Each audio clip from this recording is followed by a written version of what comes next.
Good evening. For too many Bermudian families, the promise of change and economic turnaround remains unfulfilled. The reality of life for hard-working Bermudian families is stagnant wages and seniors in their families choosing between healthcare and food. For too many Bermudians, jobs are hard to find, and more frequently, many believe that they must leave the land of their birth for opportunity. We no longer hear about shared sacrifice because only the people have been forced to sacrifice as the current government grants concessions to business while Bermudians' jobs disappear.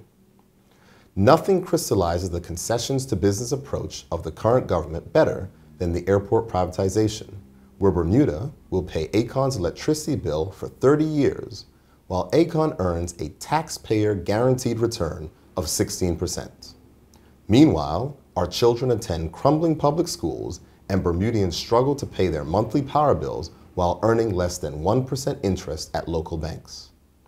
The Premier praised his government's record on seniors. However, our seniors are paying more for food and health care, while their first pension increase in 5 years didn't even keep up with inflation.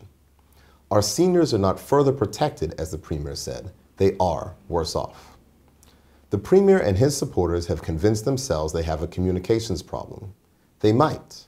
But more importantly, they have a policy problem. Their policies are bad for Bermudian families, and no amount of PR or national addresses will change that. Bermuda doesn't need a government that communicates better. It needs a government that has better policies to communicate to Bermudians.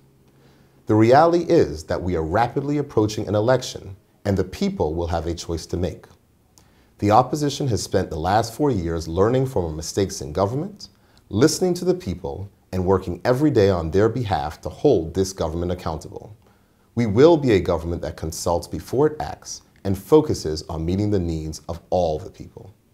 We have a plan, Vision 2025, to position Bermuda and Bermudians to meet the challenges of the rapidly changing global economy. As a people, we can work together to reform our education system, empower Bermudian entrepreneurs, and to build a diversified 21st century economy that works for all. Thank you and good night.